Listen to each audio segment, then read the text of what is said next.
The perfect neighbour అనేది Netflix documentary. ఈ documentary main plot story ఏంటిదంటే, అమెరికాలో ఒక లా ఉంది.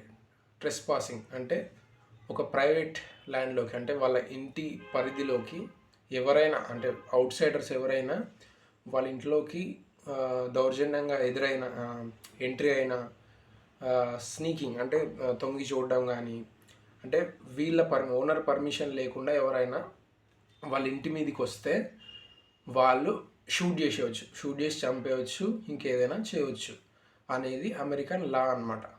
ఆ లాని ఒక ముసలామె అంటే ఓల్డ్ ఉమెన్ అడ్వాంటేజ్ తీసుకొని ఎట్లా ఆ ట్రెస్పాసింగ్ యాక్ట్ని మిస్యూజ్ చేసింది అనేది ఈ హోల్ డాక్యుమెంటరీ అనమాట. ఈ డాక్యుమెంటరీ కూడా టోటల్ రియల్ ఫుటేజ్ని బేస్ చేసుకొని చేసిందనమాట. ఆల్రెడీ ఒక ఇన్సిడెంట్ అమెరికాలో జరిగింది. ఇలాంటి ఇన్సిడెంట్స్ చాలా జరుగుతాయి. ఇది మెయిన్ ఇన్సిడెంట్స్. ఇది ఒక ఇన్సిడెంట్ని తీసుకొని వీళ్ళు ఈ డాక్యుమెంటరీని చేయడం జరిగింది. ఈ డాక్యుమెంటరీ టోటల్ ఫుటేజ్ ఏదైతే ఉందో, అమెరికా పోలీసులకి ఒక క్యామ్ ఉంటుంది. అంటే వాళ్ళు ఏ పని చేసినా కూడా ఒక యాక్ట్, అంటే ఒక క్రిమినల్, ఒక కేసు వాళ్ళకి కాల్ వచ్చినప్పుడు ది స్టార్ట్ రికార్డ్ అనమాట. ఇక్కడ ఒక కెమెరా ఉంటుంది వాళ్ళ హార్ట్ దగ్గర. ఆ కెమెరా త్రూ వాళ్ళు ఆ ఇన్సిడెంట్ని రికార్డ్ చేస్తారు. వాళ్ళు చూడడమే కాకుండా దాన్ని రికార్డ్ చేస్తారనమాట.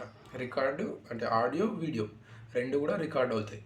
ఆ రికార్డ్ అయిన ఫుటేజ్ ఏదైతే ఉందో దాన్ని మొత్తం, అంటే ఒక 30 అవర్స్ 40 అవర్స్ ఉన్న ఫుటేజ్ని, అంటే ఆ ఇన్సిడెంట్ మొత్తాన్ని, దాన్ని కావాల్సిన ఆడియో వీడియోని కట్ చేసి ఒక డాక్యుమెంటరీ లాగా చేసి ఈ నెట్ఫ్లిక్స్లో రిలీజ్ చేయడం జరిగిందనమాట.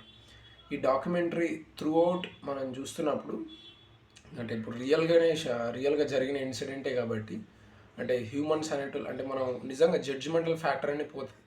అంటే ఇందులో రెండు విషయాలు ఉంటాయి.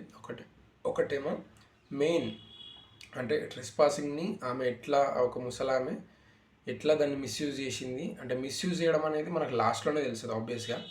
ఎవరిది తప్పు అంటే, ఇంటి ఎదురుగా వాళ్ళకి పిల్లలు ఎక్కువ మంది ఉంటారు, వాళ్ళు అల్లరి చేస్తున్నారు, వాళ్ళు డిస్టర్బ్ చేస్తున్నారు అనేది ఈ ఓల్డ్ ఉమెన్ ఆర్గ్యుమెంట్ అనమాట.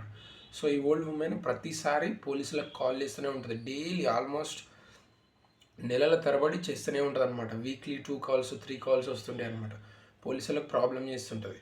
ఆ ప్రాబ్లం ఎవరిది అనేది, అంటే ఇంటి ముందు వాళ్ళ కిడ్స్ ఉన్న వాళ్ళ ప్రాబ్లమా, లేకపోతే ఓల్డ్ ఉమెన్ ప్రాబ్లమా అనేది మనకు స్టార్టింగ్ నుంచి ఎండ్ వరకు ఎవరిది మిస్టేకు, ఎవరిది తప్పు అని అసలు మనకు తెలియకుండానే ఉంటుంది. అంటే ఇన్ఫ్యాక్ట్ క్లైమాక్స్ వరకు కూడా మనం అసలు ఏమవుతుంది అసలు ఎవరిది తప్పు, ఎవరిది కరెక్టు అని చెప్పే క్వశ్చన్కి టిక్ పెట్టడం అనేది ఎండ్ వరకు ఇంపాసిబుల్ అనమాట.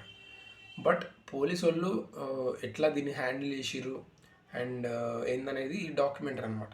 ఫుల్ ఫ్లెజ్డ్గా హ్యూమన్ కండిషన్, ఒక అలోన్గా ఉండే పర్సన్, ఒక ముసలామె, తను ఎట్లా సొసైటీని అబ్జర్వ్ చేసుకోకుండా, అండ్ ఎదుటోళ్ళు కూడా పిల్లలు ఉండి ఇది ఏందనేది కాన్ఫ్లిక్ట్ని కరెక్ట్గా ఈ డాక్యుమెంటరీ అనేది ఫోకస్ చేస్తుంది అనమాట. అండ్ నాకైతే ఎక్స్ట్రీమ్లీ నచ్చింది. అండ్ ఏమాత్రం మొత్తం డాక్యుమెంటరీ కాబట్టి అసలు ఫుటేజ్ అదంతా కూడా మనం కేర్ కూడా చేయం. అంటే ఇది మంచి కెమెరా ఉందా, మంచి విజువల్ ఉందా, ఇది అసలు ఏం ఉండదు. ఓన్లీ కంటెంటే, ఓన్లీ మ్యాటరే. ఆ మ్యాటర్ని మాత్రమే వాళ్ళు ఫోకస్ చేసి చేయడం జరిగింది. And this is it.